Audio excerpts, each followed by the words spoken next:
Welcome back, sleepy souls, on Creepy Nights Show. I am your storyteller, and tonight I'm here to help you drift into deep, peaceful sleep. So if you're brave enough, then turn off the lights, wear your headphones, and enjoy this very long bedtime story. Also, I'd love to hear from you. What time is it right now where you are, and which city are you listening from tonight? But before we begin, don't forget to like this video and subscribe for more bedtime stories. I never thought I would write this down, but some nights the silence in Alaska feels heavier than the snow. My name is Daniel, and for years I worked as a wilderness guide near the Brooks Range. I know the trails, the frozen rivers, the caves hidden behind veils of spruce, the places where even wolves hesitate to step. I thought I had seen everything. Snowstorms that swallowed cabins, moose bigger than trucks, auroras dancing like spirits in the sky. But nothing prepared me for what happened in the winter of 2017, when a man named Nathan Cole vanished under my watch. People around here still whisper his name because his disappearance was not just strange, it was impossible. And the truth of what I saw still wakes me up in the dead of night, sweating, wondering if I'll be the next to disappear. Nathan was an oil field worker from Texas, a big guy, early 30s, with that restless energy men have when they're running from something. He booked a solo winter trek with me, insisting he wanted to see the real Alaska before heading back south. I warned him the weather could kill unprepared men in minutes, but he smiled with that cocky grin and said, "I didn't come here to play it safe." Something about his eyes unsettled me, though. They had a tired, hunted look, as if he already knew danger was waiting. Against my better judgment, I agreed to guide him on a 3-day hike through the low mountains where old mining trails cut through the forest. The first night passed without trouble. We made camp near a frozen creek, built a fire, and shared a flask of whiskey Nathan had tucked in his pack. He told me about his life, divorced, childless, drifting job to job. He said he came to Alaska not just for adventure, but to face something he'd been running from. I laughed it off, thinking he meant some personal demons, but later, as the fire burned low, I noticed he kept glancing into the trees as though expecting someone to step out. The forest was silent that night. No wind, no wolves, nothing, just the crackle of flames. On the second day, the snow thickened. We hiked deeper into a valley where an abandoned trapper's cabin leaned against the slope. The place was older than memory, its logs warped and blackened with rot. I suggested we camp inside, away from the storm. Nathan's face went pale. He refused to go near it, muttering that cabins like that are bad luck. Instead, we set camp outside under the shelter of spruces. That night, while I slept, I woke to Nathan whispering. His voice was low, frantic, like a man praying. When I asked who he was talking to, he froze, staring into the darkness beyond the fire. Then he said something that chilled me. "Do you hear them moving out there?" I listened. At first, nothing. Then, faint crunches in the snow. Not footsteps exactly, but dragging, deliberate sounds circling the camp. I grabbed my rifle, shouted into the trees, but the noise stopped instantly, like it had never been there. I searched with my flashlight, but the snow was undisturbed. Nathan wouldn't sleep after that. He sat up all night, staring outward, muttering under his breath. By the third day, Nathan was unraveling. His hands shook as he strapped his pack, his eyes darting to the trees. He said he couldn't take it anymore, that they were following him. I asked who they were, but he wouldn't answer. Instead, he begged me to take him off trail, deeper into the mountains, to a place where they can't find me. I tried to calm him down, told him storms were closing in, but he insisted. Against all reason, I gave in. Maybe it was the desperation in his eyes. Maybe it was my own curiosity. We left the marked trail and hiked north into wilderness no one traveled in winter. By late afternoon, snow blinded us. The wind howled like a living thing, and I could barely see Nathan through the flurries. Still, he pushed forward, moving faster than I thought possible. I shouted at him to slow down, but he only looked back once. His face, it wasn't fear. It was relief, like he saw something in the storm that welcomed him. Then, without warning, he vanished into the white. I ran forward, stumbling through knee-deep drifts, shouting his name. For hours I searched, following faint impressions in the snow until they stopped at the mouth of a ravine. That's where I found his backpack, unzipped, abandoned, contents spilled like he'd dropped it mid-stride. There were no tracks beyond that point, just untouched snow stretching endlessly. No sign of him. No body. Nothing. I spent the night huddled in a makeshift shelter near the ravine, too exhausted to move. Around midnight, I woke to a sound that still haunts me. Nathan's voice calling my name. But it wasn't coming from the ravine. It was coming from above, from the treetops, thin and distorted, as though carried on the wind. I shone my flashlight upward, but the branches were bare, heavy with snow. Still, the voice repeated, "Daniel, help me." Over and over until it faded into silence. The next morning I stumbled back to civilization and reported everything. Search and rescue combed the area for weeks. They found nothing, no tracks, no body, not even the backpack I swore I left by the ravine. It was gone too. Official reports listed Nathan Cole as another lost hiker swallowed by Alaska's wilderness. But I know better. He wasn't lost. He was taken. For months after, I tried to convince myself I'd imagined it. Stress, whiskey, lack of sleep. But last winter, nearly 2 years later, I was guiding another group near that same valley when I noticed something carved into a tree trunk by the trail. Deep, crude letters. "Daniel, don't follow them." The bark around the carving was fresh, the wood pale, as though it had been made only days before. I froze. None of my clients noticed, but I traced the letters with my fingers, my stomach twisting. Nathan's words, his handwriting, his warning. But how could it be him, after all this time? That night, back at camp, I heard it again, the dragging footsteps circling in the snow. This time, I didn't grab my rifle. I didn't shout. I just listened. Because part of me already knew. Whatever took Nathan is still out there, watching, waiting. And maybe, just maybe, it has my name now. The last thing Nathan ever said to me before he vanished has been echoing in my head ever since. They don't let you leave once they find you. And I'm starting to believe he was right. The disappearance at Portlock Bay, I should have known better than to spend a season in Portlock, Alaska. The locals warned me before I left Anchorage. Nobody stays there. That place eats people. I thought it was just another Alaskan ghost story, exaggerated by fishermen after too much beer. But by the end of the season, when my friend Elliot disappeared, I realized Portlock wasn't just an abandoned village. It was a trap. And once you set foot there, something in those woods marked you. I'm writing this now because every night, even after I came back home to Oregon, I still hear Elliot screaming in the tide. Sometimes I think he's calling me back, and sometimes I think he's warning me never to return. Portlock Bay is one of those places that doesn't show up on glossy travel magazines. It's a stretch of rugged shoreline on the Kenai Peninsula, where cliffs rise like jagged teeth and the water foams with violence. The old cannery once made it a bustling community, but by the mid-20th century the village emptied out almost overnight. People whispered about strange disappearances, men dragged into the woods by something no one ever saw. By the time I arrived in 2019, Portlock was nothing but rotting cabins, rusted fishing gear, and silence. Elliot was my childhood friend, the adventurous one. He convinced me to join him on a documentary project, recording life in Alaska's forgotten ghost towns. He said Portlock would be our crown jewel, the place that made our YouTube channel explode. I wasn't so sure, but I followed him. He always had that reckless charm, and besides, I couldn't let him go alone. The first week was uneventful. We set up camp in one of the abandoned cabins, patched the holes in the roof, and made it livable.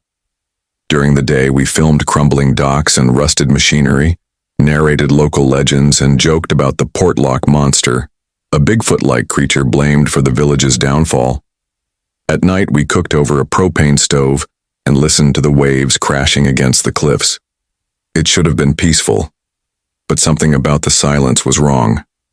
No seabirds, no seals, not even the usual howl of coyotes. Just emptiness, as if the land itself was holding its breath. On the 9th night, I woke to the sound of Elliot talking. At first I thought he was on the phone, but when I sat up I saw him standing by the broken window, whispering into the darkness. His voice was low, strained, almost pleading. I asked who he was talking to, and he jumped, eyes wide, like he'd forgotten I was there. He muttered something about hearing a voice outside, someone calling his name. I pressed him for details, but he brushed me off and crawled back into his sleeping bag. I tried to sleep, but the image of him whispering into the void kept me awake until dawn. The following day, while filming near the tree line, Elliot froze mid-sentence. He turned toward the forest, camera hanging limp at his side, and said, "Do you see her?" My heart stopped. I saw nothing, just dense evergreens swaying in the breeze. I told him nobody was there, but he insisted, his voice cracking. He said a woman was standing between the trees watching us. When I stepped forward, he grabbed my arm hard enough to bruise. "Don't go closer," he whispered. His face had gone pale, sweat dripping down his forehead despite the cold. We left the area immediately. By then I was starting to panic. Elliot wasn't the type to scare easily, but something in Portlock was working on him, pulling at him, showing him things I couldn't see. That night, he barely ate. He sat with the camera in his lap, mumbling about how she was getting closer. I asked who she was, but he only shook his head and said, "If you don't see her, don't try. That's how she gets you." On the 11th night, I woke to the cabin door slamming. Elliot was gone. His sleeping bag was empty, his boots missing. I ran outside barefoot, calling his name, but the village was silent, moonlight painting everything in shades of silver. Then I heard it. The sound of footsteps on the rocky beach below the cliffs. I grabbed a flashlight and followed. The beam cut through mist rising off the waves. Down on the shoreline, I saw Elliot standing ankle-deep in the surf, facing the black water. He was talking to someone I couldn't see, his arms outstretched as if begging. The tide surged around him, and I shouted for him to come back. He turned toward me, and I'll never forget his face. His eyes were wide and glassy, his lips moving without sound like he was underwater even though he stood in plain air. Then, slowly, he smiled. The wave that hit him wasn't natural. It rose higher than the rocks, slamming down with impossible force. By the time I stumbled down to the beach, Elliot was gone. The surf foamed red for a moment, then cleared as though nothing had happened. His camera lay on the rocks, cracked, but still recording. I staggered back to the cabin in shock. I should have radioed for help immediately, but the storm that rolled in made it impossible. Rain battered the roof, wind howled through broken windows, and all I could do was huddle in the dark, clutching his camera. At some point I fell into a restless sleep, but even there Elliot didn't leave me. In my dreams I saw him standing on the beach again, whispering to the black water. Only this time I heard what he was saying. "She's waiting for you too, Matt. Don't fight her." The Coast Guard eventually came. They searched the cliffs, the water, the forest.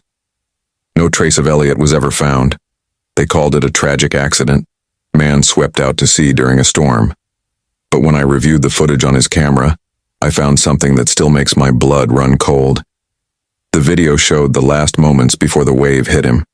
Elliot stands in the surf, arms outstretched, talking to empty air. But then, in the corner of the frame, just for a split second, something moves. A shape standing between the trees. Not a bear, not a person. Something taller, thinner, wrong. It looked like a woman, but her arms hung too long, swaying like seaweed in the current. Her face was pale and featureless, and her head turned toward the camera just before the lens cracked. I deleted the video that night. I couldn't risk anyone else seeing it. But sometimes I wonder if I made a mistake, because since leaving Portlock I've had dreams of waves crashing against my window, of voices calling my name from dark water.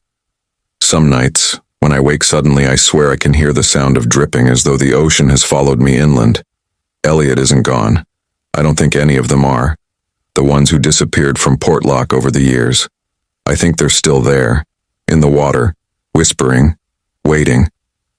And sometimes, when I close my eyes, I can almost hear her voice too, soft and close to my ear. You should have gone with him. People forget that Alaska isn't just wilderness, it's also graves, scattered beneath the ice and rock where men once clawed for gold and never came back. My grandfather used to tell me stories about the mining camps in the Chugach Mountains, where tunnels stretched into blackness and men whispered about voices in the stone. I always thought he exaggerated, until I joined a survey team near Blackstone Ridge in 2014. We weren't miners, we were geologists, sent to map old shafts for safety reports. But what we found there wasn't just unsafe, it was hungry. And by the end of the expedition, 2 of my co-workers were gone, swallowed by the same darkness that's been taking men for over a century. The trip began like any other job. Our team consisted of 4 people. Myself, a quiet field geologist named Mark, a young intern named Lacey, and our supervisor, Dr. Campbell. We flew by helicopter to the ridge, a jagged stretch of mountains overlooking Prince William Sound. The camp was simple, 2 tents, supplies, and the entrance to a collapsed mine shaft that had been dynamited shut decades ago. Our task was to record its structure, note hazards, and mark it as inaccessible. Easy work, or so I thought. The first day passed without incident. We measured rock stability, photographed the remains of rusted rail tracks, and hiked the perimeter. The only strange thing was the silence. No birds, no marmots, no sign of bears. Just the wind threading through broken timbers.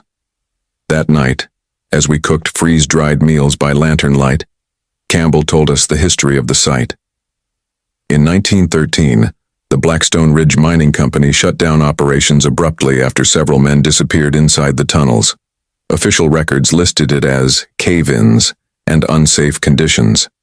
But local stories claimed something else, that the men had been lured deeper by voices echoing in the dark, voices that didn't belong to anyone alive. I laughed it off, but Lacey seemed unsettled. She was only 22, eager to prove herself, and probably didn't need ghost stories in the middle of nowhere. Still, that night, long after we zipped into our sleeping bags, I heard her whispering to Mark, asking if he'd seen someone moving in the tree line. He told her it was shadows, but her voice lingered in my head, shaky and uncertain. On the second morning, we found footprints outside camp. Not ours. Smaller, barefoot, pressed into the frost like someone had walked in circles around our tents. We searched the area, but there were no signs of intruders. Campbell brushed it off as animal prints distorted by thawing ice. But animals don't walk in perfect circles. Later that day, while sketching the mine entrance, Mark called us over. He'd found a hole in the collapsed rock, a narrow gap just big enough for a person to squeeze through. Against better judgment, Campbell insisted we investigate, since documenting the interior would strengthen our report. We rigged ropes, strapped on helmets, and crawled inside. The air was stale, heavy with the scent of rust and something else, something like rotting meat. The shaft stretched deep, walls slick with condensation. Our flashlights barely pierced the dark. Wooden supports groaned above us, long rotten. As we descended, I felt a pressure in my ears, as though the mountain itself was closing in. That's when Lacey stopped suddenly. She said she heard someone whisper her name. We froze, listening. At first, nothing. Then, soft, deliberate, from deeper in the shaft, a voice echoed back. Lacey. It was faint but clear enough that even I heard it. She gripped my arm so tightly her nails dug into my skin. Campbell barked that it was just sound distortion, the wind moving through tunnels, but there was no wind down there. We turned back quickly after that, unnerved, but the damage was done. That night, Lacey barely ate. She sat outside the tent long after the lanterns dimmed, staring toward the mine entrance. I woke around 3 a.m. to the sound of crunching footsteps on gravel. When I crawled out, Lacey was gone. Her sleeping bag was empty. We grabbed headlamps and followed her track straight to the mine. They ended at the same narrow gap we'd crawled through earlier. Without hesitation, Campbell led us inside. We shouted her name, our voices bouncing off stone. No reply. After 20 minutes, we found something that made my stomach turn. Her helmet lying on the ground with the light still flickering. Next to it, etched into the wall with trembling hands, were words. "Don't listen." Before we could process it, the whispering started again. This time it wasn't just calling her name, it was calling all of ours. Mark, Campbell, Daniel. The voices overlapped, male and female, young and old, all distorted like echoes from water. Campbell shouted for us to keep moving, but Mark refused. His face was pale, sweat dripping, and he said something I'll never forget. "That's my brother's voice. He died last year." Then, before we could stop him, he sprinted into the darkness, deeper into the tunnels. We chased him, stumbling over uneven rock. The whispers grew louder, surrounding us, coaxing us onward. But Mark was faster. His headlamp disappeared around a bend, and then we heard it. His scream, sharp and final, cut short like someone had smothered it. When we reached the bend, the tunnel ended in a collapse of boulders. His light was gone. No tracks, no sound, just silence pressing in like a tomb. Campbell cursed, trembling, insisting we retreat. We staggered back to camp, dragging our fear with us. That night neither of us slept. I kept expecting to hear footsteps outside, or Lacey's voice calling from the dark. But nothing came, only silence. At dawn, Campbell ordered evacuation. We radioed for pickup, but weather delayed the helicopter. We were stranded another night. That evening, as fog rolled down the ridge, Campbell vanished too. I don't know how. It was like he simply stepped out of camp without a sound. One moment he was sitting beside the fire. The next his seat was empty. His boots, jacket, even his pack, gone. That left me alone. I didn't dare follow. Instead, I sat awake all night, rifle across my knees, listening. Around midnight, the whispers began again. Only this time they didn't come from the mine. They came from behind me, from the trees. 100 voices all murmuring at once, layered and thick like a choir of the lost. My name repeated over and over until I thought I'd go insane. But I never turned around. Somehow I knew that if I looked, I wouldn't come back either. The helicopter arrived at dawn. I stumbled aboard, hollow and broken, refusing to explain what happened. Official reports listed as environmental hazards and human error. But I know better. The mountain doesn't just collapse tunnels, it takes people. It calls them by name, pulls them deeper, swallows them whole. 2 months later, I received a package in the mail. No return address.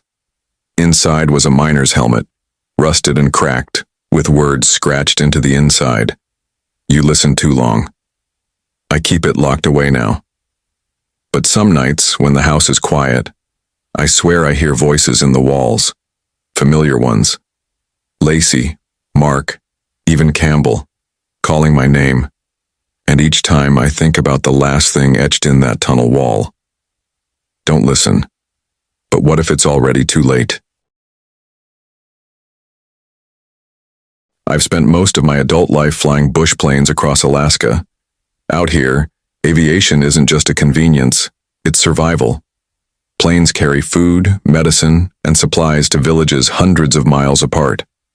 I've flown in blizzards, through mountain passes barely wider than my wingspan, and landed on strips carved out of frozen rivers. Pilots like me pride ourselves on being calm under pressure. But no amount of training prepared me for what happened in the winter of 2008, when my friend and fellow pilot Jack Halverson vanished mid-flight. The official story says his plane went down in bad weather. But I was in the air that night too, and I know that's a lie, because I heard Jack on the radio, long after his plane should have hit the ground. And what he described before his transmission cut out still makes my skin crawl. Jack and I were both contracted to fly supplies between Anchorage and remote villages in the Yukon-Kuskokwim Delta. It was grueling work, long hours, unpredictable weather, and pay that barely covered fuel. But Jack loved it. He was one of those guys who laughed at danger, always cracking jokes, always calm. He'd flown in Alaska for nearly 20 years without a serious incident. That's why, when he disappeared, nobody could believe it. The day started normally enough. A storm was rolling in from the Bering Sea, but forecasts suggested we had a short window before it hit. Jack radioed me from Merrill Field as we loaded our planes. He sounded cheerful, talking about grabbing beers when we got back. We both took off around noon, heading in different directions. My route was east, his north. For most of the afternoon, everything went fine. The skies were gray, but visibility was decent. Around 5 p.m., as the sun dipped low, I started picking up Jack's voice on the emergency frequency. He sounded different. Not panicked exactly, but strained, like he was fighting to stay calm. "Base, this is Halverson. I'm off course. Instruments are acting up, requesting vectors." That wasn't unusual. Magnetic interference sometimes played havoc with compasses out here. But the base station replied they couldn't get his transponder signal at all. His location wasn't showing up. Jack kept insisting his instruments were spinning, giving him conflicting readings. Then he said something odd. "There's another set of lights out here. Looks like a plane, but it's flying without beacons." I frowned. No one else was scheduled in his area. I radioed him directly, told him to stay calm, to climb to clear airspace. But he didn't answer me right away. When he finally spoke, his voice was shaky. "They're not moving like a plane. Too fast, too close. I think they're pacing me." Static filled the channel, then his voice again, more frantic. "Jesus, they're right outside my window." I froze in my cockpit, gripping the yoke with sweaty hands, listening helplessly. I asked him what he was seeing. For a long moment, nothing but static. Then Jack whispered something I could barely make out. "Not human." After that, his transmission grew chaotic. His words broke up, fragments swallowed by static. "Face in the glass, following me. Can't get away." Then a scream, raw and sudden, before the line went dead. I circled in my sector for as long as I dared, calling his name over the radio, but there was no reply. Hours later, when I landed, search and rescue was already mobilized. They found nothing. No wreckage, no emergency beacon, no oil slick. It was as though his plane had simply vanished from the sky. Most pilots chalked it up to weather. Storms roll in fast up here, swallowing planes whole. But I can't forget what I heard, especially because of what happened 3 nights later. I was at home trying to drink myself into forgetting when my radio crackled to life. The emergency channel. At first I thought it was interference, until I heard Jack's voice. Weak, distorted, but undeniably him. "Mayday. Anyone copy?" My heart nearly stopped. I grabbed the mic, shouting his name, demanding to know where he was. For a long moment there was only static. Then his voice again. "It's dark. I don't know where I am. They won't let me land." Those words chilled me to the bone. Planes don't just keep flying after 3 days. Fuel doesn't last that long. Yet his voice was so clear, so real, that I almost believed he was still up there, circling endlessly above Alaska's wilderness. Then he said something that made me drop the mic. "I can see you." I stumbled to the window, heart hammering. Outside, the night was black, snow drifting under the streetlights. Nothing unusual, but in the distance, faint and flickering, I thought I saw a light moving across the sky. No beacon, no navigation strobes. Just a pale, steady glow drifting silently. The transmission ended as suddenly as it began. Silence returned. I called base, frantic, but of course they dismissed it. They told me I'd imagined it, that stress and grief were playing tricks. But I know what I heard.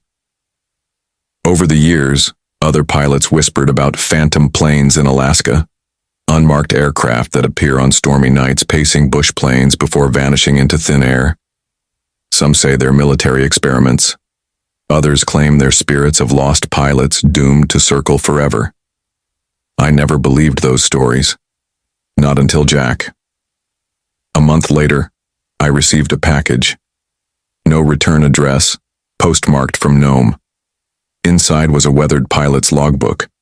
The handwriting was Jack's. The last entry was dated the night he vanished. It read, "They're flying beside me. Faces in the windows. Not alive, not dead. They want me to follow.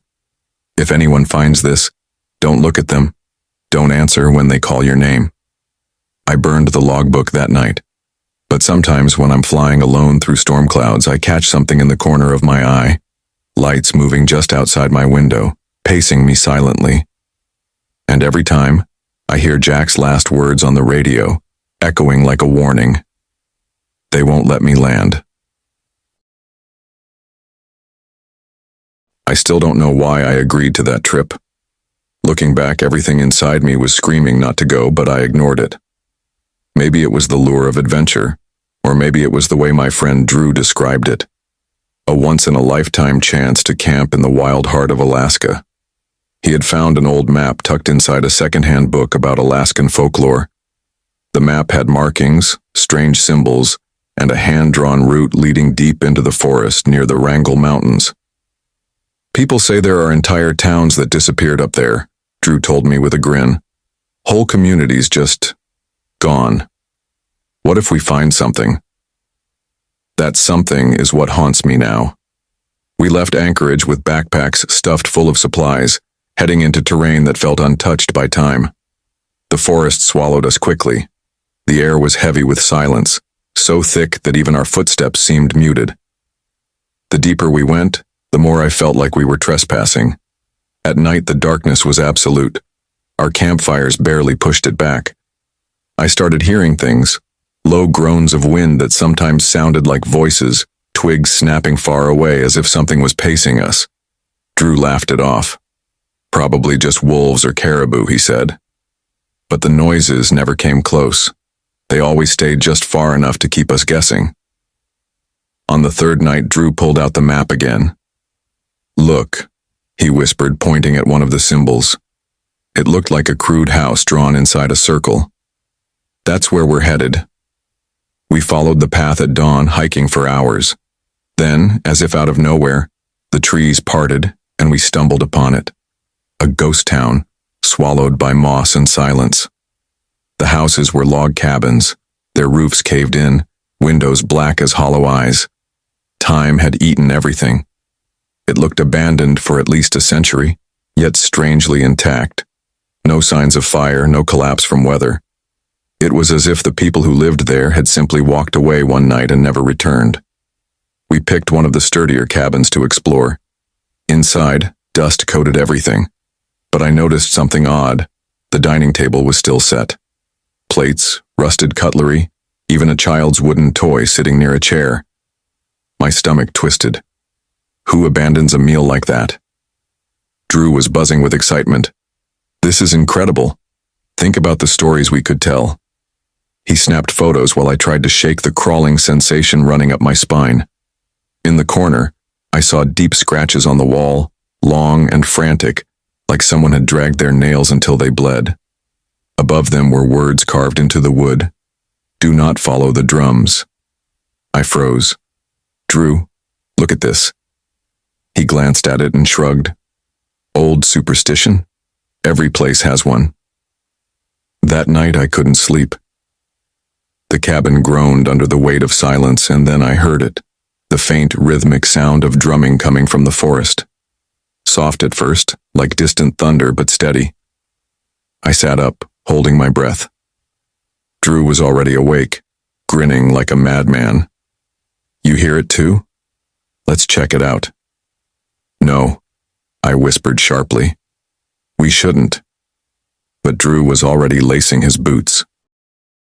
He grabbed the flashlight and stepped outside. Against my better judgment, I followed. The drumming grew louder the deeper we went into the trees. The sound didn't echo. It felt like it was inside my chest, making my ribs vibrate. Then, ahead of us, we saw them. Figures. Dozens of them. Standing between the trees, swaying in rhythm to the beat. They were too far to see clearly, but I could make out pale faces and clothes that didn't belong to our time. Their heads turned slowly in unison as though they had felt us watching. "Holy shit," Drew whispered.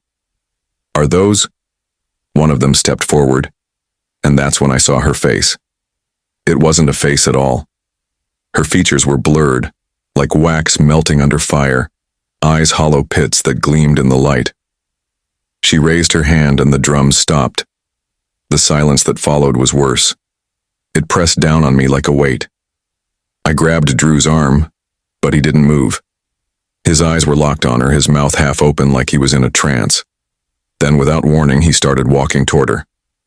I pulled, shouted his name, begged him to stop, but he didn't even flinch. The figures opened their circle for him, swallowing him inside. The drums started again, faster now, louder, shaking the ground beneath my feet. I stumbled back, tripping over roots, and when I looked up again, Drew was gone. The circle was empty. The figures had vanished with him. I ran back to the cabin, my lungs burning. I barricaded the door and sat there until dawn, listening to the faint echo of drums fading into the distance. When morning came, I searched for Drew. His footprint stopped just at the edge of the clearing where the figures had stood. It was like the earth swallowed him whole. I never found him. I barely made it out myself. But sometimes, late at night, I still hear it. The slow, steady thump of drums echoing just beyond the walls of my room, calling me back to that cursed place in Alaska. And sometimes, I wonder if Drew is still alive in there, swaying with the others, faceless and lost. I used to work for a small bush plane service out of Fairbanks, flying supplies and the occasional group of tourists into the endless wilderness of Alaska. Most of the time it was routine, dangerous weather, unpredictable terrain, and old equipment, sure. But in Alaska, that's just a normal Tuesday. Still, there's one trip that will never leave me. And if I live to be 100, I'll never forget the night I landed near the foothills of the Brooks Range and lost my co-pilot, Tyler. It started with a call from a wealthy couple from Oregon who wanted to be flown deep into the backcountry to a hunting lodge. It wasn't unusual. Rich city folks loved the idea of being isolated for adventure without really understanding what that meant. Tyler and I fueled up the plane, loaded their gear, and made the trip. The weather was perfect, skies clear, not a breath of wind. After about 3 hours, we touched down on a crude strip of dirt and gravel carved out of the trees. The lodge was impressive. New timber construction, satellite dishes, even a damn hot tub out back. The couple tipped us well, and after unloading, Tyler and I were supposed to return to Fairbanks. But a storm system rolled in faster than we expected. Sheets of gray clouds swallowed the horizon, and the winds started howling through the trees. Flying back was impossible. We decided to hunker down in the plane for the night. It wasn't comfortable, but we had food, heat, and radio contact. Around midnight, though, the radio crackled with static. Not just ordinary static, but something garbled underneath, like voices whispering over the airwaves. Tyler turned the dial, frowning. "Do you hear that? Sounds like chanting or something." I leaned in. He was right. Faint, broken words, rhythmic, repeating. It wasn't English. It wasn't any language I knew. Then it stopped. Dead silence. We both laughed it off, trying to shake the chill crawling down our necks. "Probably interference," I said, though I didn't believe it. The Brooks Range doesn't exactly have pirate radio stations. That night I had dreams. I was walking in the snow barefoot, following a trail of faint footprints. The air was black, not night, but absolute void. In the distance I could hear drums, low and steady, like a heartbeat. Then I woke up to Tyler shaking me. "Someone's outside." I blinked, sat up, and sure enough, through the frost on the window, I saw movement. Not animals, not the couple from the lodge. These were shapes, tall and thin, gliding between the trees. Dozens of them. No sound but the crunch of snow beneath their feet. "Stay quiet," I whispered, though my heart hammered so loudly I thought it might give us away. We sat there for what felt like hours, watching the figures drift in and out of the tree line. They never came closer. They never left, just circling us, as if waiting. At dawn, they were gone. Not a single footprint in the snow. Tyler was spooked. Badly. "We need to check on that couple," he said. Something in his tone made me nervous. I didn't want to, but I couldn't say no. When we reached the lodge, the front door was open. No signs of struggle, no blood, but the place was empty. Their bags, their food, their rifles, everything was still there. The only thing missing was them. On the wall above the fireplace, scrawled in black ash, were the words, "They called us." Tyler backed away, pale as a sheet. What the hell does that mean? Before I could answer, we heard it. Footsteps upstairs. Slow, deliberate. Tyler pointed, whispering, "They're still here." I grabbed his arm. "No, we're leaving." But he shook free and ran up the stairs. I'll never forget the sound that followed. A scream. Sharp. Cut off halfway. Then silence. I stood frozen. Every nerve in my body screaming to run, but my legs wouldn't move. Finally, I forced myself upstairs. The hallway was empty. Every door stood open. No Tyler. The last door at the end of the hall was shut. I swear, I could hear his voice behind it. Weak, desperate. "Help me." My hand reached for the knob before I realized it was ice cold, burning my skin. I pulled back with a hiss and the voice stopped instantly. I threw my shoulder against the door, but it wouldn't budge. Then I heard them. Footsteps again. Not just one, but many. Dozens. Coming closer, from inside the room. I ran. I didn't stop running until I was back at the plane. I fired the engine, praying the storm had lifted enough to fly. By some miracle it had. I left without Tyler. I hate myself for that, but if I had stayed I would have joined him. When I got back to Fairbanks, I filed the report. The lodge was checked weeks later. No bodies, no sign of the couple, no sign of Tyler. The lodge itself? Burned to the ground. Sometimes when I fly at night, the radio still crackles, and in between the static I hear Tyler's voice, faint and broken. "Why did you leave me?" And every time the chanting follows.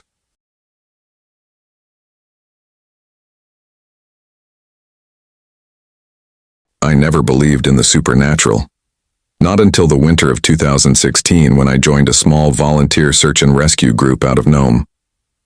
Alaska has a long history of people vanishing without a trace, but I always figured there was a logical explanation. Disorientation, hypothermia, wildlife. That's what I told myself. That's what I clung to. But one case still follows me. One that stripped away every ounce of certainty I had about this world. The call came on a Sunday morning. A man named Jacob, a 32-year-old schoolteacher, had gone missing during a weekend hiking trip near the Bering Land Bridge Preserve. His wife reported that he'd texted her around noon the day before, saying he was on the trail, about to reach a ridge, and then nothing. His phone went dead. We packed up gear and snowmobiles, riding out into the wilderness. The air was sharp, every breath like glass in the lungs. The tundra stretched forever. Flat, white, silent. You'd think you'd see everything out there, but the truth is, Alaska has ways of swallowing people whole. We found Jacob's tracks around midday. They were fresh, pressed deep into the snow, leading toward a ridge of dark rock. But something about them set me on edge. The footprints weren't evenly spaced. They zigzagged, doubled back, looped in circles, as though he had been confused. Or chased. We followed the trail for about half a mile until it just stopped. Dead in the middle of the snowfield, the prints ended. No sign of struggle, no sign of turning back. Just gone.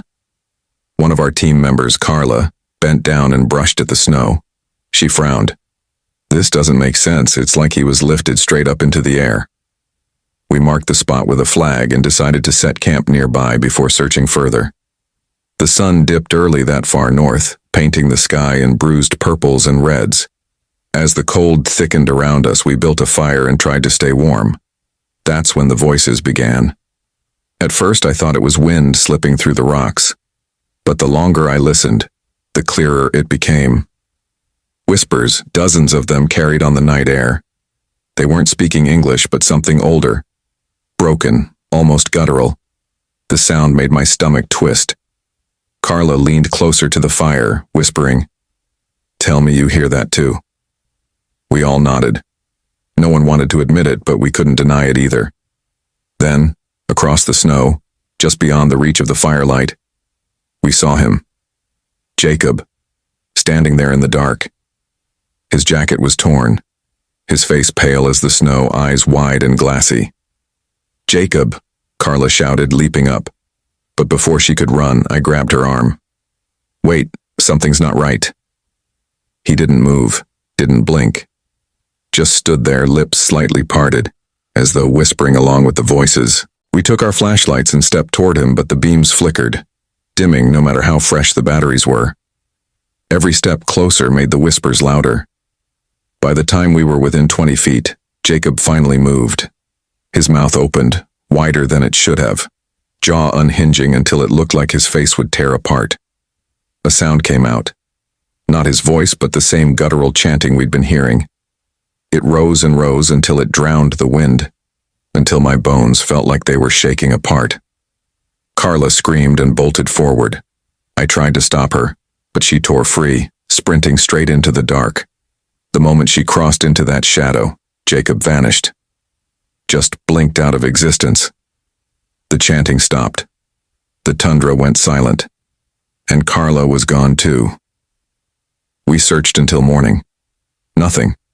No tracks, no signs of struggle, no trace of either of them.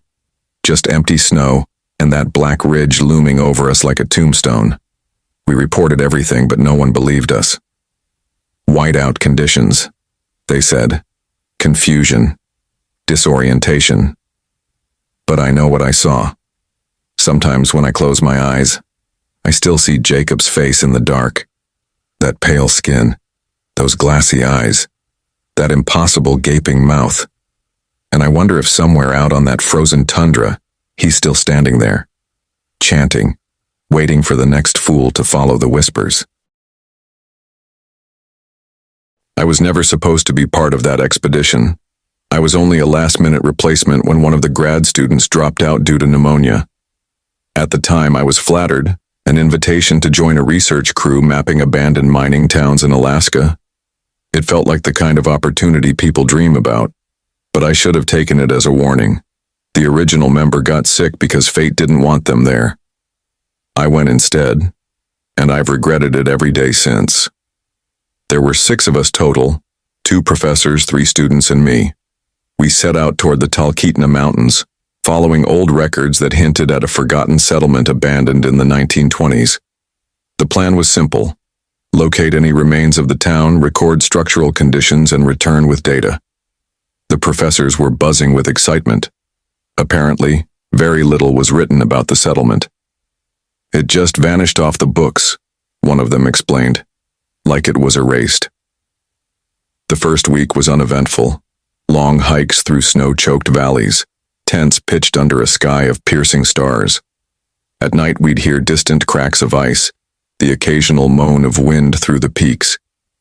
It was lonely but peaceful, until we found the town. We came upon it on the 5th day. The place sat in a shallow bowl between mountains, half buried in snowdrifts.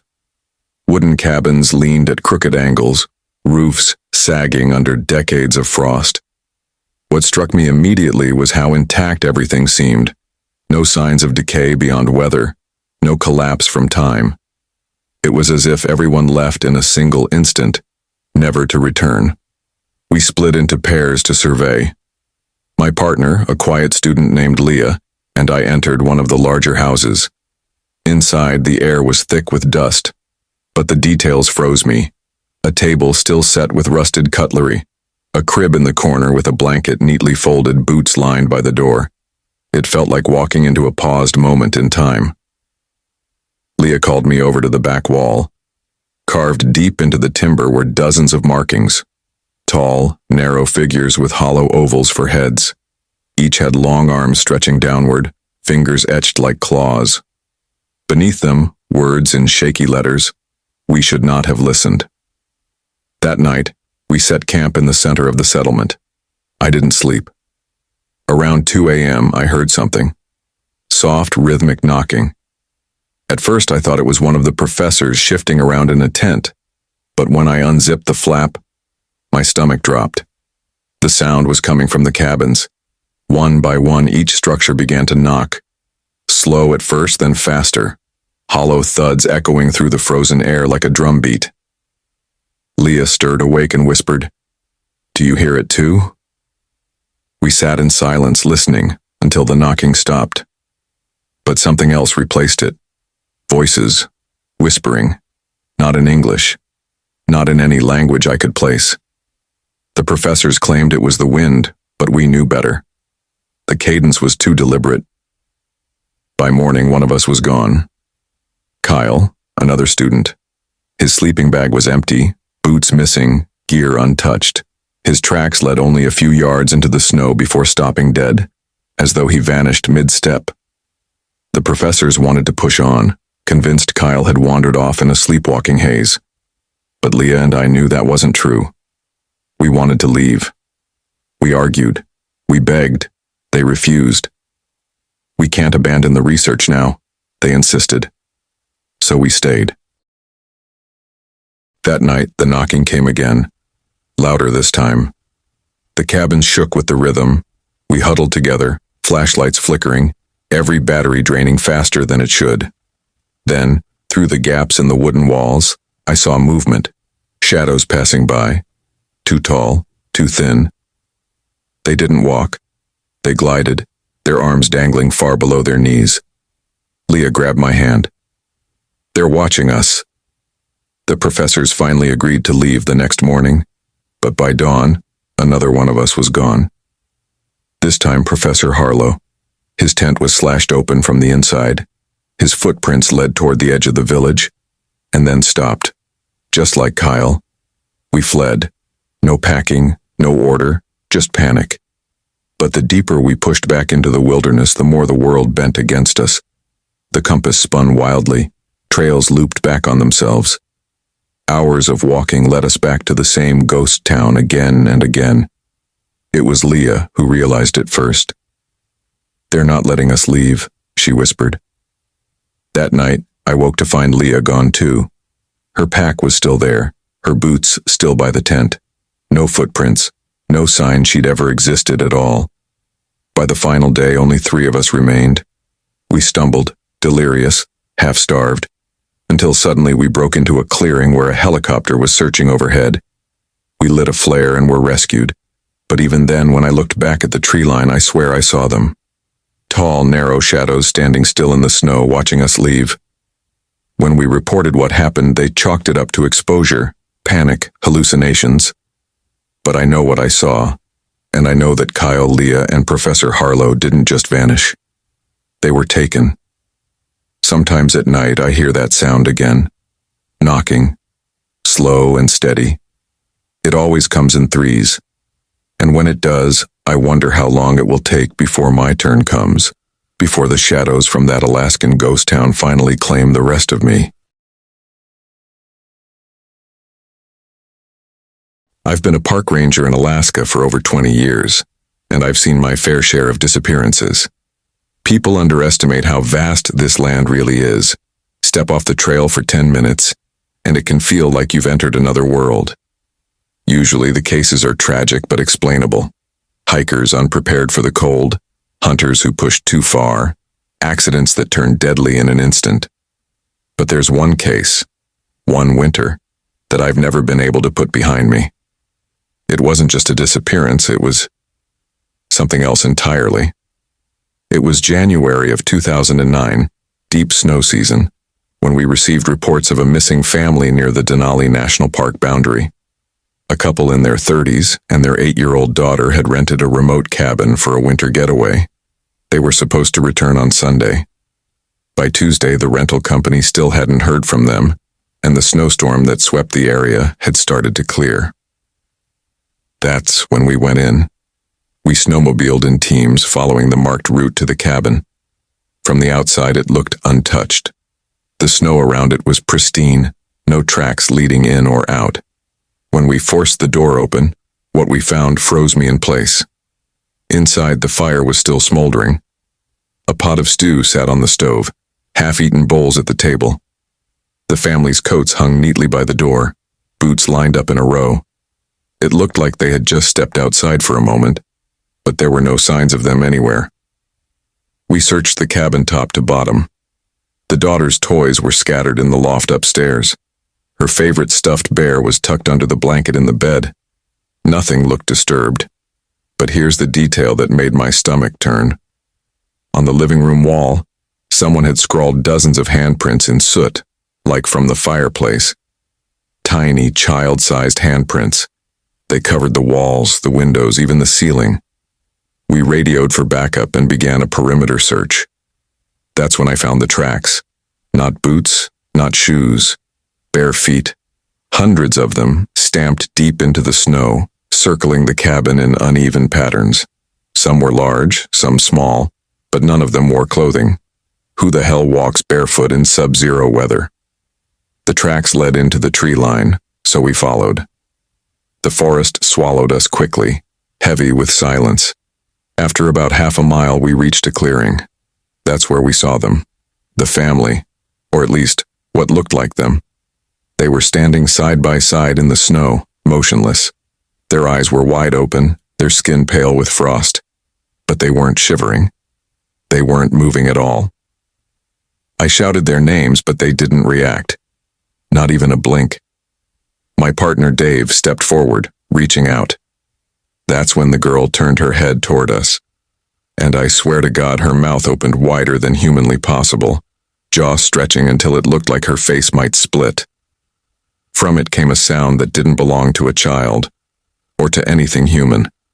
A low, guttural wail, vibrating through the ground, shaking my bones. The father and mother joined in, their mouths gaping, the sound growing louder, layered, like hundreds of voices speaking at once. Dave stumbled back, screaming, and I dragged him out of the clearing. We didn't stop running until we reached the cabin again. When we returned with reinforcements the next morning, the clearing was empty. No family, no tracks. The soot handprints inside the cabin were gone too. Officially, the case remains unsolved. They called it exposure, said the family likely wandered off in the storm and never made it out. But I know better. I saw them. And I'll never forget the sound of that impossible wailing, like the voices of every lost soul in Alaska crying out at once. Sometimes when I patrol that area alone, I hear it again. Low at first, drifting on the wind. And I know deep down that whatever took that family is still out there, waiting for the next cabin, the next unlucky soul who dares to step too deep into the snow. There's a stretch of land out near Nome that locals whisper about but rarely visit, even seasoned hunters. It's an endless expanse of white tundra, flat and open, yet somehow suffocating in its silence. Old-timers call it the Vanishing Plain. Over the decades, dozens of people have disappeared there. Prospectors, hikers, even rescue teams. It's not marked on maps as anything special, but when you stand there, you feel it. The air feels heavy, as if you've stepped into a place the earth itself wants to hide. In 2016, a man named John Miller decided he was going to prove the legends wrong. He was an experienced outdoorsman, a survivalist type who uploaded YouTube videos about camping in extreme conditions. He had thousands of followers, and he thought spending a week on the Vanishing Plain would be the ultimate content. He announced it, packed his gear, and set out with 2 GoPros, a drone, and enough supplies to last 10 days. At first, his videos were normal. He documented his journey, the flat white horizon, the harsh winds. On day 2, he joked about how boring the place was. Just snow, snow, and more snow, he laughed, shaking his head at the camera. But on day 4, the tone changed. His face looked pale, drawn. He said he hadn't slept much because every time he closed his eyes, he heard footsteps circling his tent. Not the crunch of boots, but something softer. Bare feet on snow. That night he set up his camera outside the tent, leaving it running as he tried to sleep. The next day's upload showed something disturbing. Around 2 a.m., the camera caught movement, a shadowy figure in the distance far beyond the reach of the lantern glow. It circled, slow and deliberate. At one point it stopped and seemed to crouch, staring directly toward the camera. The frame glitched, static cutting in, and when the picture returned, the figure was gone. John didn't laugh about it. His voice shook as he explained, "There's no one out here. There can't be anyone out here." On day 6, the video was even stranger. He looked exhausted, eyes bloodshot, lips cracked from the cold. He said he'd woken to the sound of whispering right next to his ear inside the tent. But when he opened his eyes, he was alone. "I think I'm being hunted," he whispered, glancing around as though someone was standing just out of frame. "And I don't think it's human." That was the last upload. His channel went silent after that. A search party was dispatched a week later, but when they reached his last known GPS location, all they found was his tent. It was still standing, zipped shut, snow piled against the sides. Inside, his sleeping bag was neatly laid out, his camera gear packed away. His drone was folded up, untouched. Everything was in order, except for one thing. On the inside walls of the tent, faintly etched into the fabric with something sharp, were words written over and over again. "Don't look up." The search team never found John's body. No tracks, no gear scattered in the snow, no signs of struggle. Just his tent, standing there like he had vanished into thin air. Some of his followers speculated he faked it for views, that he'd just disappeared intentionally. But those of us who know the land, we know better. Alaska doesn't need to trick anyone. It doesn't need to fake anything. Out there on the vanishing plain, things disappear because that's what the land demands. And sometimes, late at night, other hikers claim they still hear a man's voice carried on the wind, pleading, broken, whispering the same words John left behind in his tent. Don't look up. There's a small fishing town along the coast of the Bering Sea, the kind of place that feels frozen in time. The population never rises above a few hundred, and the locals keep mostly to themselves. Outsiders are tolerated during fishing season, but once the boats are pulled in and the water's ice over, the place shuts down. The houses huddle together against the wind, their wooden walls scarred with salt and frost. In 1998, a schoolteacher named Sarah Keller moved there after landing a government placement. She was in her late 20s, fresh out of grad school, eager to experience the last frontier. She wrote letters to her family about how the children were quiet but respectful, how the sunsets over the ice floes were like paintings. But after a few months, her tone shifted. Sarah's letters grew darker. She told her sister that the townspeople avoided talking about one particular part of the coast, a narrow strip of black sand that appeared when the tide receded. The kids called it the Shore of Faces. She said they whispered stories of people who went walking there after dusk and never came back. Sarah, being educated and skeptical, dismissed it as folklore. "I think it's just how they keep children from wandering too far," she wrote. But then she added a line that unsettled her sister. "Still, when I walk past that stretch, I swear I see movement in the sand, like something is pushing up from beneath." By March, Sarah wasn't writing letters anymore. She was keeping a personal journal. That journal would later be found in her desk drawer, long after she went missing. The entries were frantic, pages filled with shaky handwriting and smudges from what looked like tears. One passage read, "I hear them at night. Voices muffled, like people calling my name from underwater. I thought it was a dream, until I saw the sand shift this morning, like a hand pressing against it from below. The townsfolk don't even look at it. They keep their eyes down when they pass. I don't know why I can't do the same." Her final entry was scrawled across 2 pages. "The tide is out. I can see the shore, darker than the sea, glistening under the moonlight. They're standing there now. Not children, not adults, just faces, half submerged, mouths open, whispering. They want me to come closer. God help me, I think I will." The next day, she didn't show up for class. The locals didn't organize a search party, not officially. A few fishermen checked the shoreline, but all they found was a single shoe lying on the sand, its leather stiff with salt water. Years later, the journal made its way into the hands of one of her relatives, who shared excerpts online. Most people dismissed it as creepypasta, another fabricated horror story.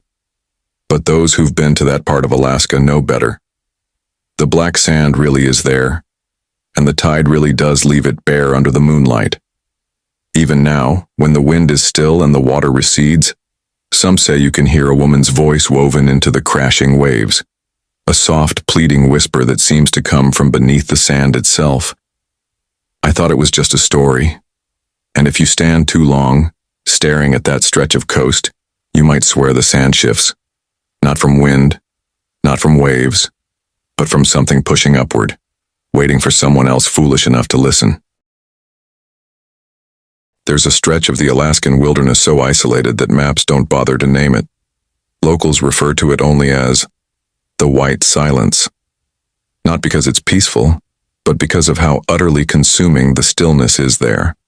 No birds, no wind through the trees, no running water. Just snow, ice, and a silence so oppressive that people say it feels alive, like it's listening, waiting for you to speak so it can answer back. In 2004, a small documentary crew set out to film a special on missing persons in Alaska. They were fascinated by the sheer number of cases, thousands gone without a trace over decades. They wanted to capture the mystery, the danger, the beauty of the wilderness. Their lead was a man named Mark Donnelly, a confident, almost cocky filmmaker from Seattle. He believed every disappearance had a rational explanation: hypothermia, accidents, animal attacks. He wanted to debunk the myths, as he put it. The crew consisted of 4 people: Mark, his cameraman Eric, their sound technician Dana, and a local guide named Peter. They had permits, equipment, weeks of supplies. Their plan was to spend 10 days in the White Silence and record interviews, landscape footage, and survival demonstrations. At first, everything went well. Their early tapes show them laughing around the fire, bundled in heavy coats, teasing each other about ghost stories. But on the 3rd night, Dana mentioned something odd. She said she kept hearing voices when they reviewed the audio tracks, whispers too faint to understand, layered beneath their own conversations. Mark brushed it off, blaming the wind. But by the 5th day, Eric caught something on camera that he couldn't explain. They were filming an establishing shot of the tundra when, in the far distance, a figure appeared. Just standing there, too far to identify, too still to be an animal.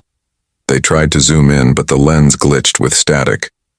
When the picture cleared, the figure was gone. That night, Peter warned them in a hushed voice. He said this land wasn't meant for cameras, that the White Silence didn't like being seen. He begged them to pack up and leave. Mark laughed in his face, calling him superstitious. "We're making history here," he said. On the 7th day, everything fell apart. Their morning footage shows them preparing breakfast, tired but functional. But then the video cuts abruptly to night. The camera is shaking, Eric's breathing ragged. He's whispering. Mark's gone. He walked off into the dark, said he heard someone calling his name. We tried to stop him, he didn't listen. The rest of the tape is chaos, flashes of snow, the beam of a flashlight, Dana crying. At one point she screams, "It's not him, it's not Mark." Then the tape cuts. When rescuers eventually found the camp weeks later, it was abandoned. The tents were torn open from the inside. Equipment was scattered across the snow, frozen mid-use. The only thing intact was one camera, half buried near the fire pit. The last 30 seconds of footage are infamous. The camera points upward, tilted on its side. Above, the night sky glitters with stars. But slowly, one by one, the stars begin to wink out. Not covered by clouds, just gone. As if something massive was passing overhead, blotting them out. The sound is faint but clear. Whispers, hundreds of them, overlapping, building into a deafening chorus. Then a voice cuts through, low and impossible to mistake. It's Mark's voice. But the words aren't pleading. They're commanding. Don't leave. Stay here. Stay with us. The camera jerks violently, falls into the snow, and the screen goes black. None of the crew were ever found. Their footage is locked away, most of it never released to the public. Official reports list them as lost to the elements. But locals shake their heads when asked. They say the white silence doesn't take lives, it keeps them. Even now, hunters who stray too far from their routes swear they sometimes hear footsteps pacing behind them. Not in the snow. Not crunching. Just moving. And when they stop to listen, the silence swells, pressing in from all sides, as though the land itself is breathing. If you stand there too long, staring at the vast emptiness, you might feel it, the urge to step forward deeper into the silence. And if you're foolish enough to follow that voice, the one that sounds so achingly familiar, you'll learn the same truth the crew did. No one is lost in Alaska. They're all still there, waiting,